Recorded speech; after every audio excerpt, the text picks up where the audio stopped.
এখানে দাঁড়িয়েছি। আপনারা অবশ্যই গতকালকে আমাদের সবাই জানেন যে আমাদের এই কাশীপুর ইউনিয়নের যুব দলের সাবেক সভাপতি রাশেদ মাঝি, ওনার উপরে গতকালকে আপনার সন্ত্রাসী হামলা হয়েছে। এর প্রতিবাদে আমরা দাঁড়িয়েছি এবং আমরা গতকালকে থানায় একটা সাধারণ ডায়েরি করেছি এবং উনি এখন মেডিকেলে ভর্তি আছেন। ওনার অবস্থা খুব গুরুতর।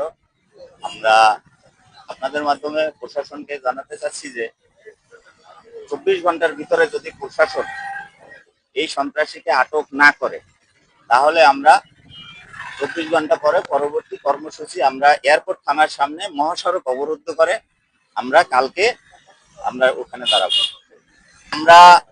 আমরা এখানে দাঁড়িয়েছি, আমাদের রাশেদ ভাই আমাদের সিনিয়র ভাই, আমরা সবাই এখানে দল করি। রাশেদ ভাই বিগত দিনে আপনার 17 বছর এই স্বৈরাচারের আমলে উনি অনেক ত্যাগ স্বীকার করেছেন এবং মামলা হামলার শিকার হয়েছেন। রাজপথে ওনার একটা অবদান আছে। আমার পরিচয় আছে, আমার নাম হলো মশিউর রহমান সুমন। আমি বরিশাল জেলা ছাত্র দলের সাবেক জয়েন্ট সেক্রেটারি এবং বর্তমান জেলা স্বেচ্ছাসেবক দলের সদস্য আহ্বায়ক কমিটি।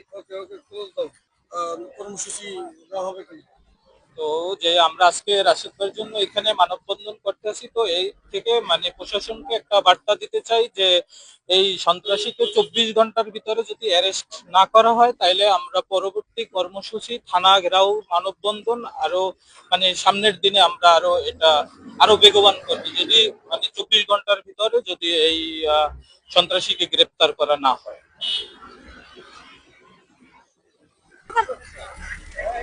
আমার দাবি একটাই, এই সন্ত্রাসীর বিচার চাই। কেন আমরা একজন মেম্বার হইয়া কেন এরকমের অত্যাচার আমাদের গ্রামের মানুষের উপরে করে?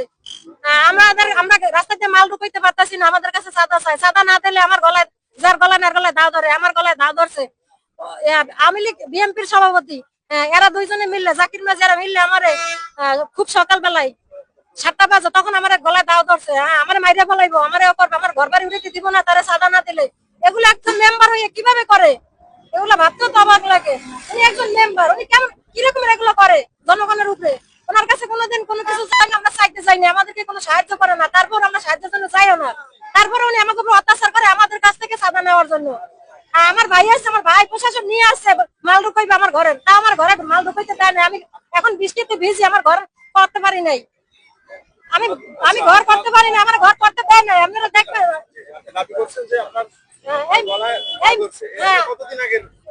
এটা হচ্ছে আরো 2 মাস আগে।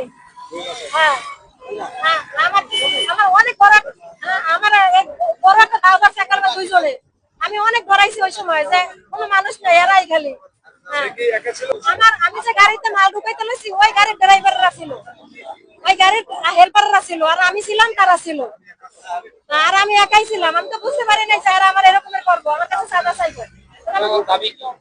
আমরা আমাদের দাবি এই সন্ত্রাসীর বিচার চাই, আমরা এরকমের মেম্বারের বিচার চাই। এরকমের মেম্বার কেন আমাদের এরকম করে? আমি কাশীপুর ইউনিয়ন থেকে, আমার নাম মোহাম্মদ অমিত হাসান। আমি যে 3 নং ওয়ার্ডের জাকির হোসেন মঞ্জু মেম্বার। আমরা তার এই মেম্বার আমরা চাই না। এই মেম্বার মানুষদের সাথে অত্যাচার করে, দিন দুপুরে চাঁদা চায়, তো মানুষদের শুধু মানুষের হাত দেয়, মানুষের মারে। তো এটার একটা সুষ্ঠু বিচার চাই, এই দাবি, এটাই আমার দাবি। ধন্যবাদ। কালকে আমার কাকা এখানে আসছিল, রাশেদ মাঝি, সে ইউনিয়ন যুব দলের প্রেসিডেন্ট, সাবেক সভাপতি। তো উনি আসার পথে ওনাকে আতালে বাতালে ওনাকে পিটানো শুরু করছে। সে এক সময় আওয়ামী লীগ করতো, 5ই আগস্টের পরে সে বিএনপি করে এখন। তো এখন এখন উনি যেভাবে ওনাকে মারছে, তো উনি এখন হসপিটালে ভর্তি আছে। আমাদের দাবি হচ্ছে এই মেম্বার আমরা চাই না, এই মেম্বার আমরা পদত্যাগ করতে বলতে চাই, দ্রুত আইনের আওতায় আনতে চাই আমরা।